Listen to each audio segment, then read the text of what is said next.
예.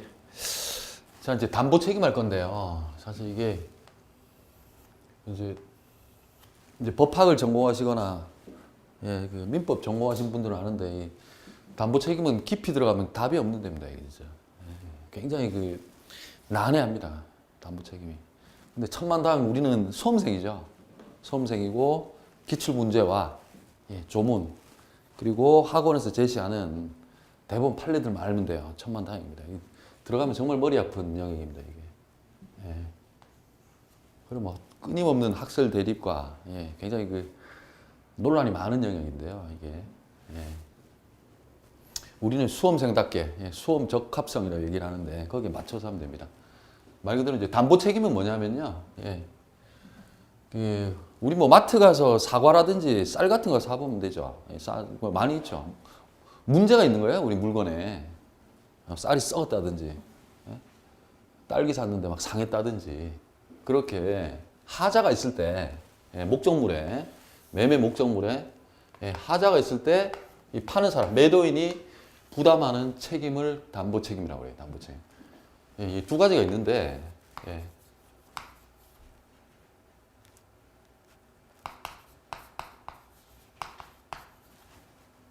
예, 권리와 예.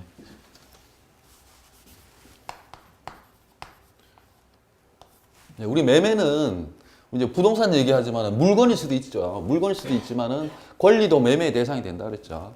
근데 권리에 하자가 있을 수도 있고요. 물건도 하자가 있을 수 있어요. 근데 이걸 특히 예,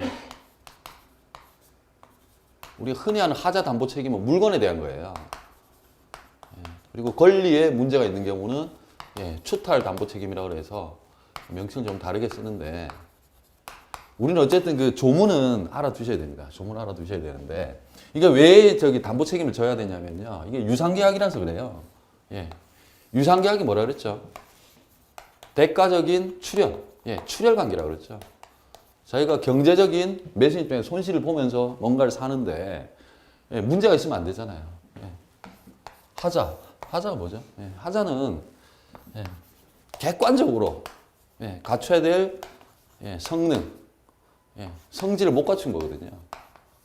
아까 우리 얘기했듯이 먹으려고 산 사과나 딸기가 썩었다든지 예. 그리고 우리가 이제 집을 샀는데 건물을 샀는데 도대체 제대로 예, 뭐 활용할 수 없을 정도로 뭐 누수가 있다든지 균열이 있다든지 예, 건물로서 재기능을 해야 되는 거죠. 객관적인 예. 이게 이제 왜 문제가 생기면요 이렇게 우리 이제 건물을 한번 매매를 한다고 칩시다. 예. 매매한다고 바로 이행되지 않거든요. 바로 이행되지 않아요. 통상 체결시하고 실제 이행기하고 좀 차이가 나요. 근데 우리 민법 조문에 뭐라고 돼 있냐면은 예. 계약 체결하고 나서 이제 건물입니다. 체결하고 나서 이행기까지는 예, 선관주의 의무로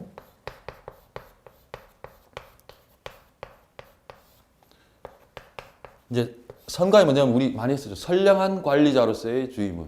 좀 말은 어려운데 예, 객관적 평균적인 주의는 해야 된다는 거예요. 예를 들어서 뭐 이 X 건물 예, 매도인은 요 인도할 때까지 1월 1일 날 체결해서 12월 1일 날 이행기인데 이때 넘겨주면은 요때 하고요. 그 다음에 나중에 우리 민법 조문은 이행기대로만 넘겨주면 돼요. 이 건물이 어쨌든 간에 이행기대로만. 이행기대로 넘겨주면 자기는 채무를 예, 다 한 거예요. 자기 의무를 다 한 거거든요. 그래서 근데 실제로 요 사이 더 길면 길수록 요 사이에도 문제는 있을 수 있어요. 문제는 있을 수 있지만 어쨌든 요 사이에서는 적어도 선량한 관리자로서의 주의 의무만 다하면 예, 객관적, 평균적 뭐 직업이나 지위나 자기 어떤 지역에 비춰가지고 예, 지역마다 또 다를 수도 있어요. 예. 근데 요 주의 의무 다하면 자기 면피하는 거예요. 자기 책임 안 지거든요. 그런데도 문제가 있다, 하자가 있다, 객관적으로. 이랬을 때, 이 하자는요, 기준이 언제냐면 요때입니다. 계약 체결. 요때. 예, 우리 민법 조문 때문에 그래요. 요때만, 예, 요때 모르는 거예요, 요때. 요때 하자가 있다는 거. 예, 알면서 하는 경우는 좀 다르죠. 알면서 하는 경우는 다른데, 1차적으로 요때 하자가 있는지 없는지를 일단 판별 기준입니다. 사실 이것도 논란이 많아요. 언제 기준인지도. 근데 우리는 어쨌든 요 계약 체결 시가 요게 하자가 있는지 없는지, 요 기준이라고 보시면 돼요. 하시면 되고. 우리 그거 잠깐 볼까요? 우리 그 233페이지 예, 사례로 예, 접근하는 뭐 라이브 민법이라고 있죠. 그거 한번 사례 들어봐. 자, 우리 이제 교재 있는 거. 자, 이제 X 건물을 예, 매매를 했어요. 근데 계약금 치르고 중도금 치르고 잔금 치를 때 몰랐는데 처음에 몰랐어요. 이때는 하자가 있는지 몰랐는데 이제 잔금 치를 때 보니까 예, 잔금 치를 때 보니까 누수도 있고 막 물도 새고 막 금도 가 있는 거예요. 균열도 있고 예, 막 이런 현상이 하자가 생긴 거죠. 객관적으로 여기 거주하려면 갖춰야 될 예, 조건들이 있는데 이런 게 있는 거야. 특히 이제 여러분도 특히 이제 아파트나 상가 건물 이렇게 중개하실 때 이런 거 체크 잘 하셔야 됩니다. 예, 잘 하셔야 돼요. 잘 하셔야 되는데 이제 참 이 특정물하고 이제 종류물 좀 구분해야 되는데요. 예. 여러분 약간 상대적이긴 한데 의사표시에서 그 매매 목적물이 특정돼 있는 거예요. 특정 상대적인데. 그래서 우리 아파트 똑같은 것 같지만 다 다릅니다. 몇 동 몇 호인지 다 달라요. 다 일반적으로 특정물이라고 봐야 돼요.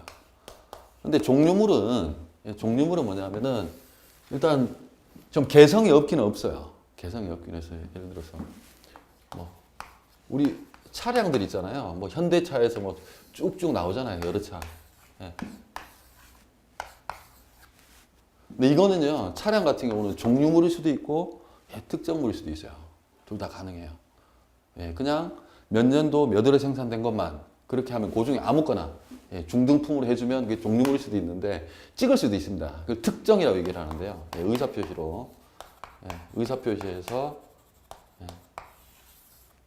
언제 출고된 어디에 있는 회색 차량 이런 식으로 특정할 수도 있어요. 예. 이게 이제 뭐 지금 얘기하는 게 제가 좀 왔다 갔다 했죠. 예, 지금 건물 같은 거 특정물이죠. 예, 이미 특정이 돼 있어요. 그리고 이제 쌀 같은 경우는 예, 아까 앞에서 말씀하셨는데 예, 쌀 같은 경우도 일반적으로 종류물이죠. 종류로 뭐 여주쌀 무슨 쌀 해가지고 그런 품질 정도만 갖추면 갖다 주면 되는데 이게 특정물도 될 수 있어요. 뭐냐면은 어디 창고에 있는 백미 이러면 이거 특정이 돼요. 그럼 이게 특정물입니다. 이걸 매매 대상으로 하면 매매 목적물로 하면 되거든요. 자, 특정물, 종류물. 자, 특정물에 여기 누수, 균열, 예, 하자가 있을 때는 어떻게 되냐면 어떤 책임을 져야 되냐면요. 매도인이 누수나 균열이 게 선이 뭐라 그랬죠? 모르는 거죠. 예, 좋은 뜻이 아니고 모르고 엔드입니다. 그리고 과실이 없어야 돼요. 예, 자기가 주의를 기울였으면 알 수 있었어야 돼요. 예, 요 체결 시에. 예, 근데 자기가 나름 눈으로 보고 했는데 왜 문제가 없었어요. 예, 예.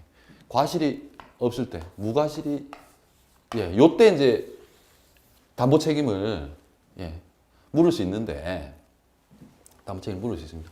아, 그리고 이제 요 전제로 이 선이 무과실일 때만 물을 수 있는데, 이게 원래 누수가 있었고 균열이 있었다. 알았다면 보호할 필요 없습니다. 예. 그때 담보 책임 안 져요.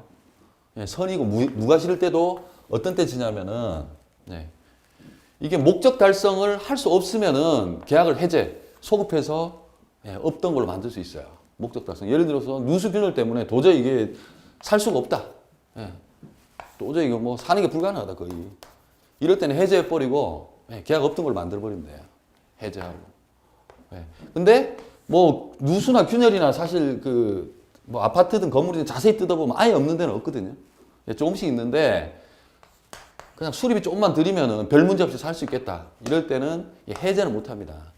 예. 해제가 반드시 좋은 건 아니에요. 예, 이 사람도 의도가 있어서 이 건물을 선택했을 것이고 한데 예. 그때는 해제는 못 합니다. 예. 해제는 못 하고 예, 손해배상만 할 수 있어요. 예, 뭐 수리비 표현할 때 이런 거 말 수 있고 해제는 안 됩니다. 이럴 때. 악의는 당연히 보호받지 못하고요. 예, 알았을 때는. 알고 한 사람은 뭐 굳이 보호할 필요 있습니까? 이 경우에. 예. 그 다음에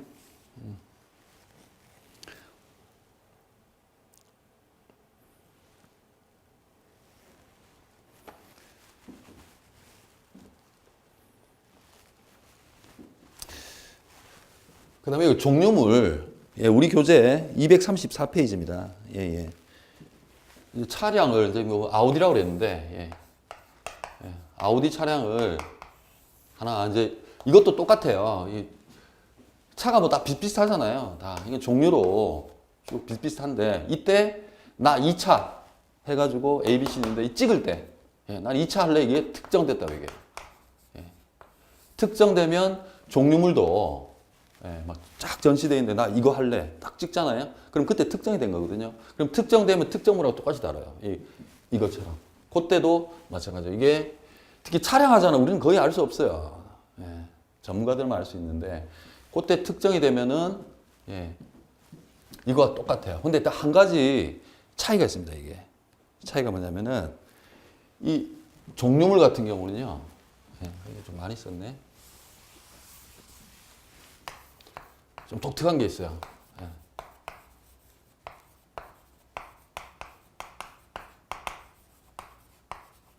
이건 좀 아셔야 돼요. 예. 하자 있는 거 말고 예. 제대로 된 거 달라. 예. 완전물 급부 청구권이라고 얘기하거든요. 예. 제대로 된 거 달라.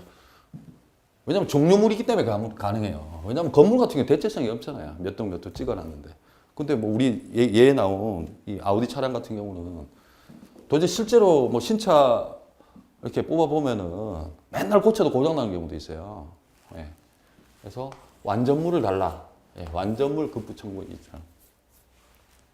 그런 게 있습니다. 예를 들어 썩은 사과다. 이러면은 바꿔달라. 이게 좀 거창하게 얘기해서 완전물 급부 청구입니다. 쌀도 썩었다. 교환해달라. 그게 바로 완전물이에요. 완전물 급부 청구권이 있습니다. 예, 종류물이기 때문에 가능한 거예요. 종류물이기 때문에. 예. 이 건물 이거 가능한가요? 완전물로? 아, 이건 어렵죠. 건물은 그 자체로 위치라든지 다 특성이 있기 때문에 예, 어려요. 그래서 종류물 같은 완전물 급부 청구권이 있다는 것을 아시고 그 다음에 이건 행사 기간이 있어요. 좀 짧아요. 예. 자, 아이고.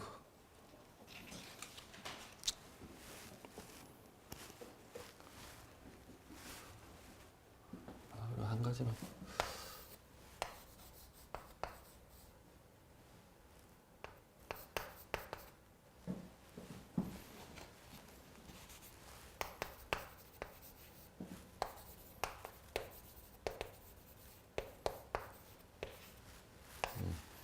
그리고 아까 그 담보 책임 물을 때, 예, 그 매매 목적물, 매매 대상인 목적물이 권리일 경우도 있고 물건일 경우도 있다 그랬는데, 이제 우리 지금 물건에 관해서 하는 거거든요. 물건에 대한 이제 하자 담보 책임을 묻는데, 이게 중요한 차이가 있습니다.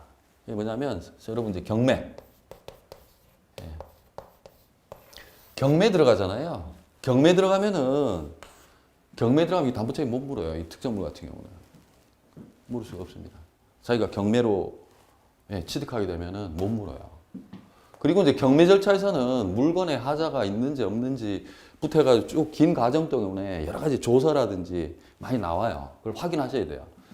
경매에서는 이런 거 있다고 하더라도 자기가 저 책임 못 묻습니다. 경매에서는. 예, 중요해요.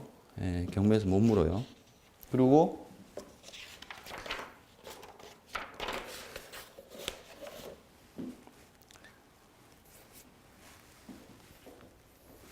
요 담보 책임 물을 때요. 이 아주 짧은 기간이에요. 6개월. 예. 자기가 안 날로부터 6개월 내에 행사해야 돼요. 예. 뭐 균열 뭐 세고해도 예. 자기가 알았으면 안 날로부터 6월 내에 빨리빨리 행사해 줘야 돼요. 왜냐하면 법률 관계를 너무 오랫동안 예. 불안정하게 하지 않기 위해서 그래요. 예, 6개월 내에 행사를 해야 됩니다. 예. 자, 그다음에 자, 아까 우리가 이제 본 게 물건에 하자고요. 이제 권리 하자 한번 볼게요. 권리. 어떤 게 권리 하자인지 여러분 감이 잘 안 오실 텐데 이제 민법 조문을 보면 알아요. 민법 조문을 보면 왜 그게 권리 하자라고 얘기하는지 우리 한번 그 예를 한번 들어볼까요? 자, 네, 자 권리 하자 부분에 자 갑이 을한테 이제 X 토지 300평을 팔았어요. 이제 판 경우인데요. 첫 번째가 이 300평이 예, 알고 봤더니 전부 다 병의 소유예요. 예. 그래도 매매 계약은 유효하다고 그랬죠.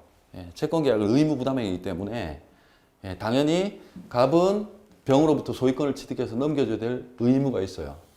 의무가 있습니다. 근데 갑이 하다 보니까 못 넘기겠는 거예요. 예. 병이 넘겨주지도 않고 해서 못 넘겨준다. 못 넘겨줬을 때는 예. 그 을 입장에서도요 마찬가지입니다. 이게 타인 소유라는 걸 알아도 자기 넘겨받고 싶으면 둘이 계약해도 돼요. 예. 그리고 이걸 타인의 전부 다 타인 토지라는 거 300평이 알았든 몰랐든 예. 결국 소유권 취득할 수 없으면 해제할 수 있어요. 예. 다 할 수 있습니다. 근데 예. 악인 사람은 손해배상 청구는 할 필요가 없죠. 자기가 원래 남의 거라는 거 알고 있었으니까. 그래서 몰랐던 사람, 예. 몰랐던 사람은 여기다가 손해배상도 청구할 수 있어요. 손해배상도.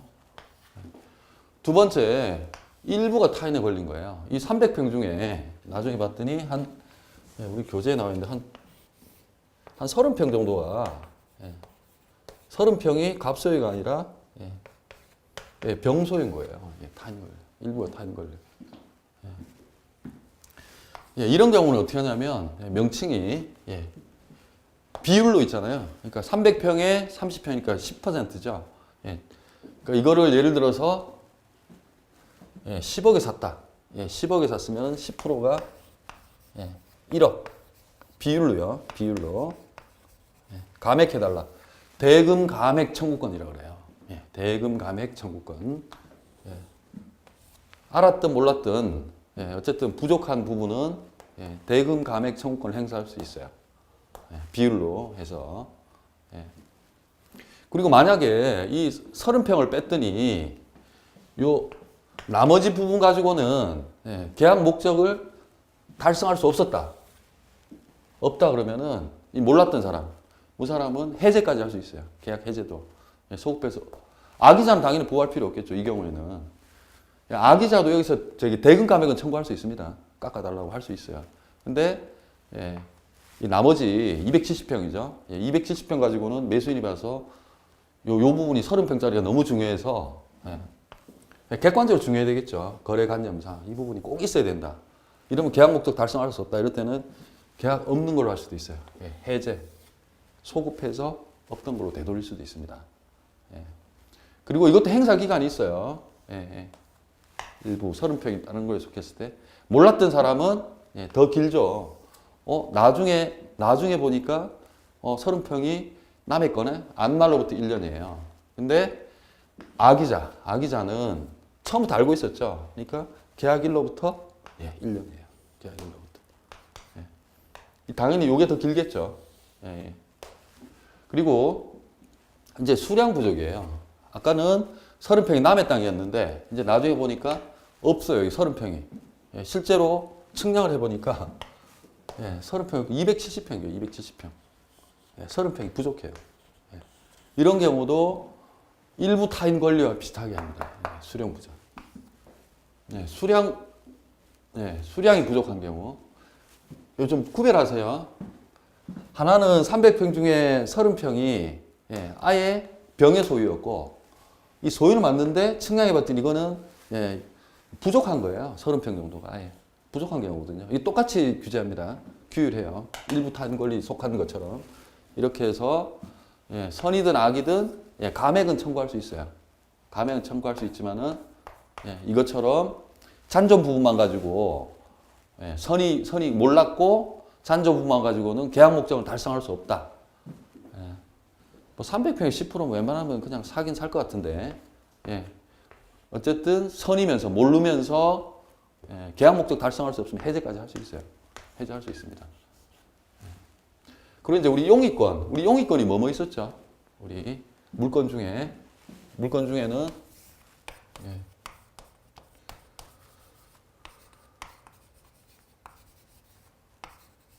전세권 같은 게 있었죠. 사실 이게 공시는 되는데요. 여기 토지 위에 보니까 지상권이나 지역권이나 이렇게 전세권이 설정이 되어 있는 거예요. 이 경우에 이제 다른 사람이 이 토지를 쓰고 있다는 거죠. 쓰고 있을 때 이 을이 어떻게 보호를 받을 건지. 이 사람들이 다 사실은 등기가 되죠. 이건 다. 등기가 되는데 등기부 확인하고 알았을 경우에는 이 사람이 이걸 감수하고 산 거예요. 그러니까 보호할 필요가 없어요. 보호할 필요가 없는데 이거를 사실 뭐 선인 경우를 상정하기 쉽지 않은데, 예, 선인 경우. 특히 공인중개사가 끼면요. 등기부 확인하거든요, 다. 예, 확인하는데, 어쨌든 몰랐어요. 선이 몰랐고, 이 얘네들 지상권자나 지역권자나 이 전세권자들 때문에, 예, 이 자기가 사용하려고 하는데 제대로 사용할 수도 없고, 자기는 이 토지를 쓰려고 그랬는데, 예, 그랬을 경우는 해제해버려야 돼요. 예, 없던 걸로 돌려야 됩니다. 예. 예, 목적 달성 못할 경우만이에요. 근데 목적 달성할 수 있으면은 그래 하고 예, 내가 손해 보는 거는 내가 딴 데다 땅 빌려 쓰고 그 사이에는 예, 손해배상만 청구할 수 있어요. 예. 그리고 그리고 이제 그 여기 이 토지에 전세권이나 저당권이 설정될 수도 있거든요. 예. 그리고 전세권이나 저당권 있다고 해가지고 예, 실제로 그 저런 거 있더라도 매매 많이 합니다. 예, 매매해요. 대신 매매 대금 정할 때 이런 게 고려가 되죠. 그리고 실제로 이제 전세권이나 저당권 같은 경우 나중에 경매 신청해 버리면 소유권 날아갈 수 있죠. 취득 못할 수 있죠. 예, 이렇게 등기부에 예, 뭐 이 토지 위에 예, 1순위 전세권도 있고 예, 뭐 저당권도 있고 이런 거 있다 하더라도 매매 이루어집니다. 다 이루어져요. 다 고려되거든요. 되고 이럴 때 근데 이제 그건 있죠. 매매는 이루어지는데 실제로 이 사람들이 그 실제로 경매 신청까지 하는 경우는 갑이 돈을 안 갚았을 때겠죠. 아, 을인가요? 네, 갑이 돈을 안 갚은 경우죠. 네, 돈을 안 갚은 경우인데 이 사람들이 매수하면서 실제로 이게 경매 신청까지 들어가서 소유권을 날릴지 안 날릴지는 알 수는 없어요. 그래서 이 경우는 이렇게 설정돼 있어가지고 나중에 만약에 실제로 실행돼 버려요. 경매 실행돼 가지고 소유권을 상실하잖아요. 소유권을 이 사람 상실하면 가져올 수 없잖아요. 이때는 선이든 악이든 오히려 공시가 되기 때문에 악의가 더 많다고 봐야죠. 알 수 있는 거죠. 전세권, 저당권이 있다는 건 알 수 있는데 이게 실행될지는 정말 몰라요. 예측하기 어렵습니다. 그래서 선이든 악이든 얼마나 해제할 수 있습니다. 이게 다 조문에 있는 내용인데요. 이게 또 풀어서 하려고 그러니까 저도 눈으로만 자꾸 하다 보니까 설명이 만만치 않네. 해제할 수 있습니다. 전세권, 저당권 등기부에 딱 있어도 다 매매 이루어집니다. 다 해요. 다 하고 대신 이 사람 진짜 돈을 안 갚아가지고 아니면 보증금을 안 돌려줘서 실제로 경매 들어갔다. 그러면 이제 갑이 취득을 못 하는 거죠. 그렇다면 해제할 수 있습니다. 해제할 수 있고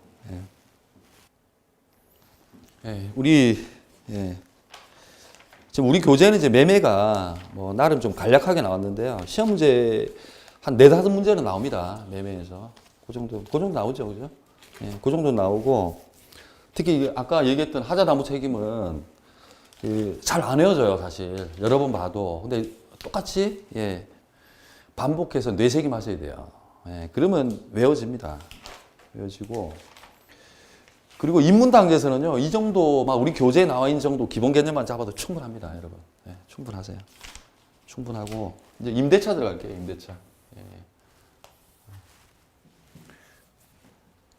임대차가 여러분, 뭐 나중에, 실무 보실 때도 그렇고, 임대차 또한, 꽃입니다, 꽃. 남의 물건 쓰는 데는 꽃이죠. 임대차가 자본주의 사회에서 사실은 크게 두 가지예요, 보면. 자기가 생산 활동을 하든 하는 일을 하든 크게 자기 소유물로 하든 아니면 빌려서 임대차 관계를 설정해서 하든 두 가지입니다. 개념은 우리가 알고 있어요. 임대차가 뭔지 알고 있는데 조금 우린 다듬어야 됩니다. 임대인 입장에서는 임차인에게 사용 수익하게 해줘야 될 의무, 채무가 생기고요. 을은 뭡니까? 을은 반대급부로 차임을 월세 형태죠. 보통 차임을 지급을 해줘야 돼요. 지급을 해줘야 되는 의무가 생깁니다. 똑같아요. 이거는 승낙과 청약과 성낙만으로 이루어지는 낙성 계약이에요. 낙성. 반대가 요물 계약이라고 그랬죠. 요물. 의사 합치 플러스 물건도 줘야 돼요. 급부해야 돼요. 아까 뭐 있었죠? 계약금 계약이 있었죠. 계약. 이걸 매매 계약이 종돼서 이루어진다 그랬죠. 통상 계약 사안에 하나 있는데 이론적으로 그게 굳이 내용적으로 분리해서 보면 이게 돼요. 그리고 쌍무계약, 대가적 의존 관계예요. 차임안 받으면 남한테 쓰게 할 이유가 없죠. 대가적 의존 관계가 있고요. 유상계약입니다. 서로 출혈 관계예요. 갑 입장에서는 자기가 사용 수익할 수 있는데도 을한테 경제적 이득을 주는 거죠. 자기 출혈하는 거고 을은 차임이라는 형태로 경제적 출연을 하는 겁니다. 방식 필요 없습니다. 근데 실제로는 다 임대차 계약서를 쓰죠. 아마 여러분들 같은 경우도 그 표준 계약서니 해서 다 뭐 사무실에 다 쓰실 거예요. 그렇지만 언뜻 분료식입니다. 요식 분료식은 아시죠? 이 방식을 그 방식을 취해야만 효력이 생긴다는 의미거든요. 우리 분료식입니다. 그런 계약서 안 써도 유효합니다. 그리고 이건 계속적 계약이에요. 계속 쓰게 하는 거지 일회성이 아니죠. 그래서 계속적 계약이기 때문에 우리가 얘기했던 신의성실의 원칙. 사실 임차인이 누군지 굉장히 중요한 요소입니다. 누가 쓰느냐에 따라 달라요. 그래서 믿을 수 있는 사람한테 하고 싶겠죠. 임대인 입장에서는 신의성이 중요합니다. 그리고 우리 실생활에서 우리가 임대차 말고도 우리가 뭐 지상권도 있고요. 전세권도 있고 한데 실제로 임대차가 압도적입니다. 이게. 그렇죠. 실생활에서는 이 임대차가 압도적이에요. 아마 우리 학원도 여기 건물주한테 임대차 관계를 설정을 해서 사용 수익을 하는 것일 거고 압도적입니다. 저희 사무실도 임대차 관계를 설정해서 하는 겁니다. 그 뭐 약간 우스갯소리인데 그 변호사들한테 이렇게 꿈을 물어보면 1위가 압도적으로 90% 이상이 임대업자라고 합니다. 임대업자. 뭐 저도 마찬가지인데요. 조물주 위에 건물주라고 그러죠.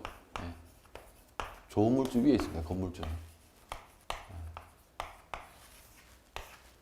그래서 참 자본주의 사회에서는 소유한다는 게 참 굉장한 파워죠. 어마어마한 파워인데.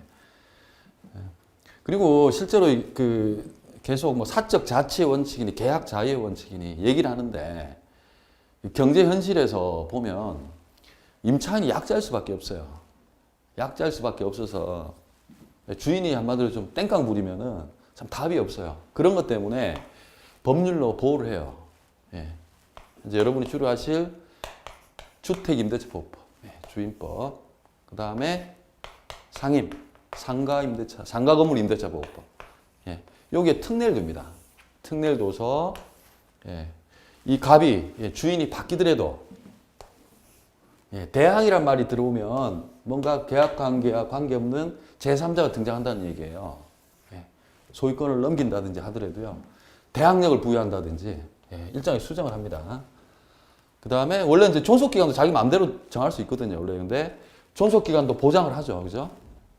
뭐 공부하시겠지만 주택 같은 경우 최소한 2년 정도 보장을 하고 그리고 상가 건물 같은 경우도 뭐 예외 사유는 있지만은 1년 단위로 해서 한 5년 정도는 기본적으로 갱신 청구 때문에 보호가 되죠.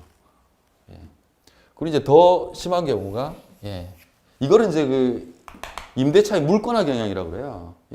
원래 물권이 아니면 채권은 대항력 없거든요. 매매하면 매매는 임대차 관계를 깨트리거든요. 물권자인데 채권자는 상대권이기 때문에 이 사람한테 주장할 수밖에 없는 권리인데도 이런 걸 줍니다. 경제 현실을 반영해서 그래요. 경제 약자들 위해서. 그리고 담보적 성격도 있어요. 이제 오늘 공부하겠지만은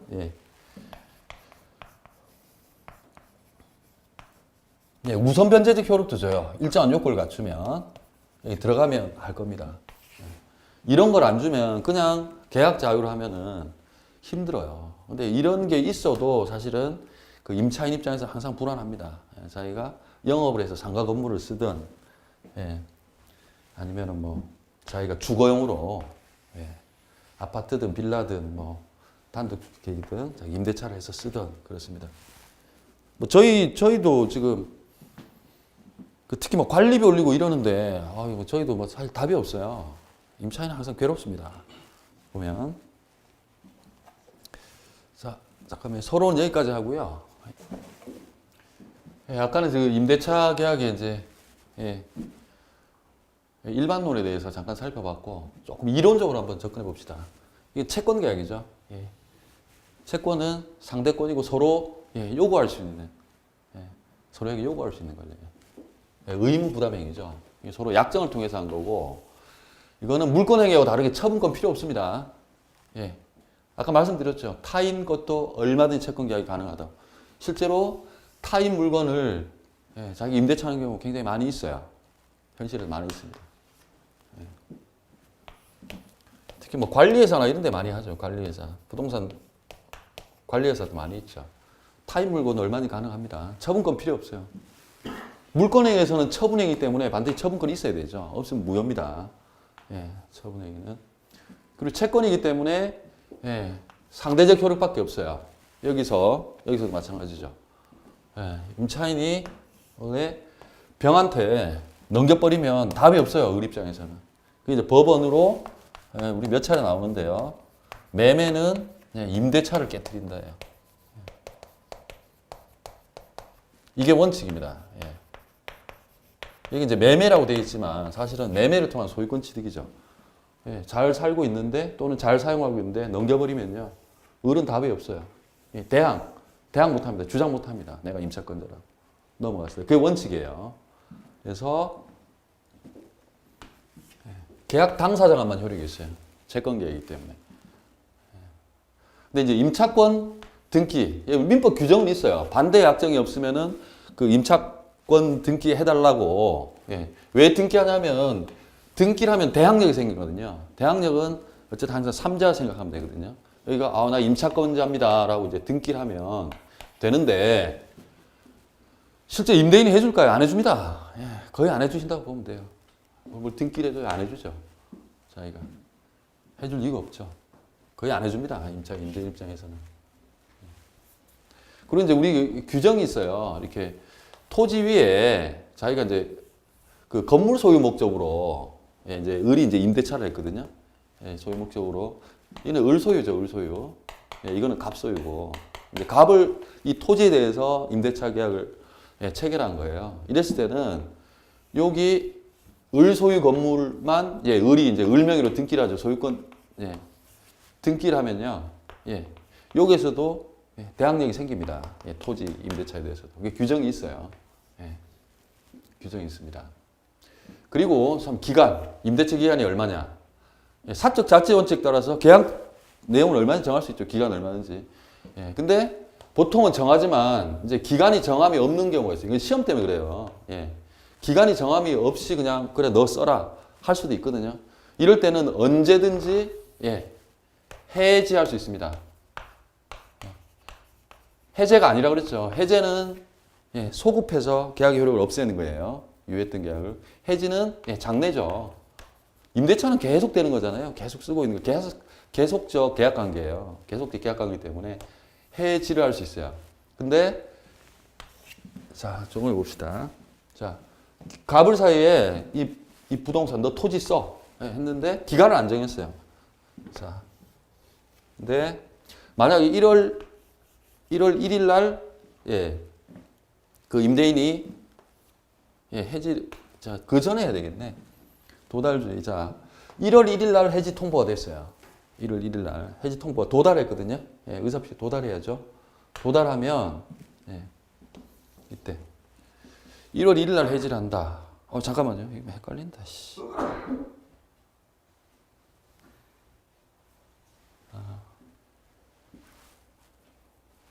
예. 자, 해지 통보가 해야 되나요? 예, 해지 통보가 1월 1일 날 있었거든요. 1월 1일 날 있었으면 임대인이 만약에 기간 정함이 없어서 갑이 1월 1일 날 해지 통보를 했어요. 예, 도달됐다는 전제입니다. 우린 도달주의예요. 도달이 돼야 해제 효력이 발생하거든요. 그러면은 1월 1일 날 해제했더라도 바로 비워줘야 되는 게 아니에요. 6개월. 예, 6월 1일 날 해제 효력이 발생합니다. 임대인이 해지할 경우는 기간 정함이 없을 때. 예. 물론 기간 정함이 있을 때는 그때 종료되고요. 만약에 을이 기간 정함인데 내가 나 이거 그만 쓸래. 해지를 한다. 해지를 하면은 한 달. 예, 한 달 있으면 해지 효력 발생해요. 예, 장래를 향해서 임대차 계약 관계 해소됩니다. 예, 해소가 돼요. 예. 그렇게 되고요. 그다음에 이제 동산이 있는데, 예, 동산은 우리 동산 임대차 많이 하죠. 뭐 친구들 사이에서도 하고 빌려 많이 쓰죠. 5일이면 됩니다. 5일. 예. 우리 조문에 있는 거예요. 예, 조문에 있는 걸 풀어 쓴 겁니다. 그리고 원래 이제 그 우리 민법 651조에 뭐 건물이라든지 수목이라든지, 예, 이런 거, 예, 소유하기 위해 가지고 임대차 하는 경우에 20년이라는 상한이 있었어요. 20년 이상 못하게 했거든요. 못하게 했었거든요. 근데 하여튼 알아두세요. 지금 우리나라는 상한 제한 없어졌습니다. 이게 여러분 헌법재판소 아시죠? 그게 이제 법률이 위헌인지 아닌지, 아니면 뭐 헌법, 위헌법률 심판이라고 하는데, 그런 거하고 공권력이 기본권을 침해하는지 안 할까, 헌법 소원이라든지 이런 걸 하는 데인데요. 헌법재판소에 2013년도에 위헌 결정을 내렸어요. 그래서 지금은 현행 민법은 없습니다. 예. 제가 그 공인중개사 자격 취득할 때는 저는 우리 좀 쉽게 했던 것 같아요. 그때 저도 이거를 제가 2000년대 총과 딴 것 같은데, 공인중개사. 저는 좀 요즘에 비해서 좀 쉽게 따는 게 아닌가 싶어요. 예. 어쨌든 지금 우리나라는 상관없습니다. 우리나라 민법상에서 임대차에서는 없어요.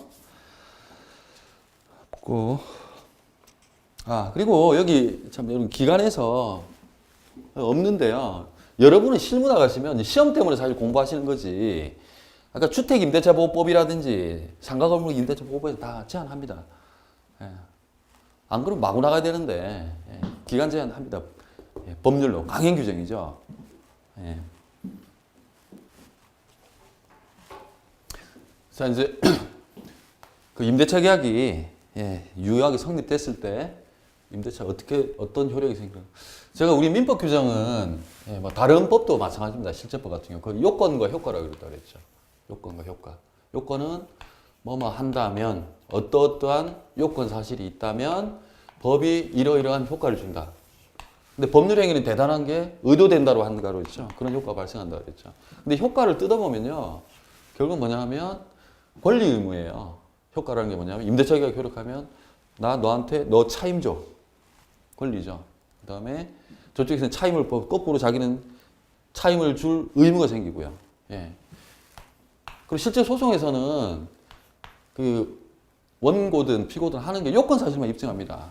예. 법률 효과는요, 법원이 판단해요. 효과는 우리 마음대로 판단 안 해도 됩니다. 그냥 우리 요건만 주장하면 돼요. 예. 그리고 실제로 뭐 우리가 주장은 하지만, 예. 자, 임대차 계약이 성립됐을 때 임대인이 어떤 의무를 지는지 봅시다. 자.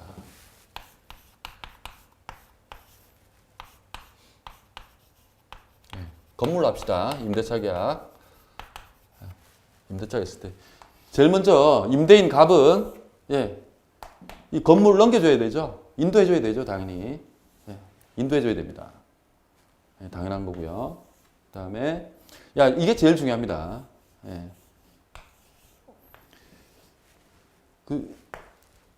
이 을이 이 건물을 제대로 사용 수익할 수 있게, 예, 유지라든지 수선 의무는요, 임대인이 집니다. 임대인이. 우리 전세권에서는 어땠죠? 물권인 전세권이 있었죠. 이것도, 예, 목적 부동산을 사용 수익할 수 있는데, 전세권에서는 전세권자가, 예, 본인이 직접 져야 돼요. 예. 그래서 실제로 우리가 뭐 보일러 고장난다든지 수도관, 예, 이런 거 실제로 고장나면 이론적으로는 임대인이 물어야 돼요, 원래. 예. 근데 사실은 저도 지난번에 보일러가 문제가 있어서 저도 세입자인데, 임차인인데, 그냥 내고 했거든요. 근데 이론상 그렇습니다. 유지수선은, 예, 임대인이 해야 되기 때문에 나중에 이제 비용 청구할 수 있을 것 같지만, 뭐 현실은 만만치 않습니다. 예, 하여튼 이론적으로는, 예, 임대인이 져요. 전세권하고 달라요. 아주 중요합니다. 예. 근데 그런 규정들이 있어요. 우리 실제로 계약서 쓸 때요. 임대차 계약서 보면은, 예. 사실 뭐 제가 갑을 하지만 편의상 하지만, 예. 우리 갑질이라고 얘기하죠. 갑질하면 진짜 감당이 안 되는 경우도 있어요. 예. 저는 이제 임차인인데, 이렇게 사무실을 이렇게 옮기다 보면은 다 틀려요. 다 틀리는데, 지난번에 있던 임대인은, 정말 사람 힘들게 하더라고요. 피곤하게 하더라고요. 그분은 피곤했던 것 같은데. 계약서 이렇게 쓰는 경우도 있어요. 유지수선과 관련한 일체의 부담은 임차인이 진다. 이런 계약서를 써요. 씁니다. 예. 특약으로 막 넣고 하거든요. 근데 이제 이럴 때 어떻게 하냐면요. 대부분 판례는, 예. 우리 대법원은 어떻게 하냐면 소규모 수선. 비용 별반 안 들이고 그냥 할 수 있는 건 그 부분은 유효해요. 근데 만약에 대규모로 수선을 해야 되는지, 집 자체를 갈아엎어야 된다든지, 그 다음에 대규모 파손, 그 다음 기본 설비들 있죠. 상하수도라든지, 안에 전기 배전판. 이런 거는 이런 계약서를 쓰더라도 이거는 무조건 예, 임대인이 부담해야 된다는 우리 대법원이에요. 예, 그렇게 해야 돼요. 그리고 여기 이제 안전 배려 의무라는 게 이제 임대차를 했을 때 생명, 우리 신체가 침해되지 않도록 임차인이 임대인이 그 배려할 의무가 있느냐. 예, 이게 이제 우리 주로 숙박업 때문에 나온 건데요. 예, 숙박업은 특성이 예, 임대차죠, 거기도. 예, 아주 짧은 기간의 임대차죠. 예. 근데 이제 숙박업 같은 경우는 이제 상법에 있어요. 상법에 공중적객업소거든요. 그 적용도 받지만 그 본질은 임대차입니다. 일단 일시상 임대차죠.